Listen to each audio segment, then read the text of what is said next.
ఇలా ఇదే ముఖ్యమంత్రి పోయి స్విట్జర్లాండ్లో దావోస్లో అదానికి పాటకు తెరిచి వచ్చిండు, గేట్ తెరిచి వచ్చిండు.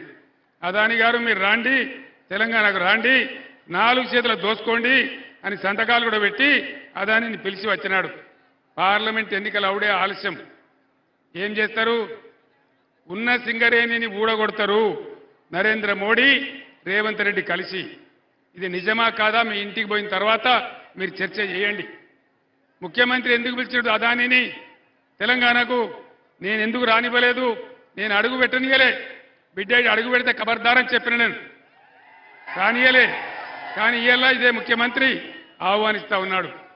తెలంగాణ సింగరేణికి కొంగు బంగారం, ఒక ఉద్యోగ వనరు, లక్షల మంది కార్మికులు, వాళ్ళని అనుసరించుకున్న అనేక మంది ప్రజలు బతికేటువంటి ప్రాంతం సింగరేణి. దీన్ని ఇంకా విస్తరించాలా. దీనికి అక్కడున్న బయ్యారం